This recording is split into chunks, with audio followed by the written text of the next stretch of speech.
Si l'économie britannique ralentit, c'est à cause du Brexit. La preuve par les chiffres de la croissance.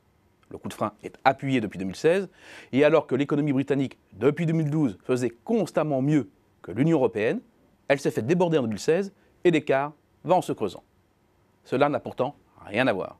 Si l'économie britannique cale, c'est qu'elle est structurellement déséquilibrée.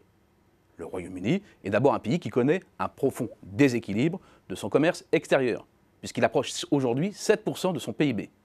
C'est considérable. Et lorsque l'on prend un abord plus large des échanges avec l'étranger, le déficit des transactions courantes demeure lui-même considérable, de l'ordre de 5% du PIB. C'est un record en Europe. L'excédent important dans les services est en fait en grande partie neutralisé par les fortes sorties de revenus primaires, revenus du travail et du capital liés aux investissements directs au Royaume-Uni ou secondaires, avec notamment les transferts de revenus des travailleurs immigrés.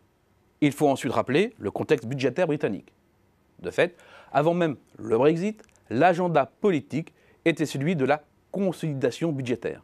Autrement dit, le gouvernement ne disposait déjà plus de marge de manœuvre avant le Brexit. En cause, la façon dont la Grande-Bretagne s'est relevée de la grande récession. L'élément central de la stratégie de David Cameron a été de s'appuyer sur une vaste reprise de l'immobilier et des effets de richesse pour relancer l'économie. Tous les leviers ont été actionnés. Budgétaire, avec le programme Help to Buy, un dispositif où 5% d'apport suffisait pour devenir propriétaire. Monétaire, avec la baisse des taux pilotés avec une grande célérité par la Banque centrale.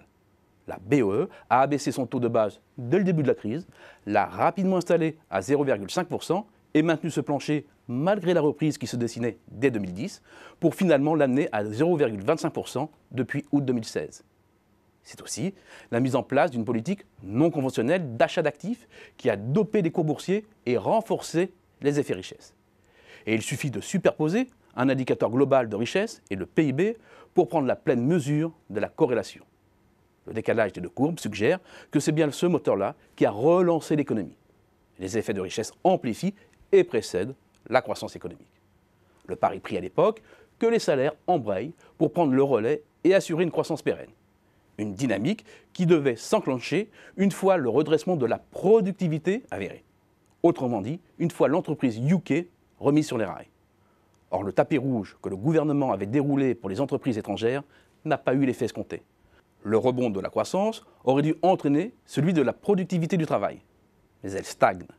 Or, la productivité est l'un des principaux moteurs de la croissance de long terme. Au premier rang des accusés, la dégradation de la qualité de l'emploi.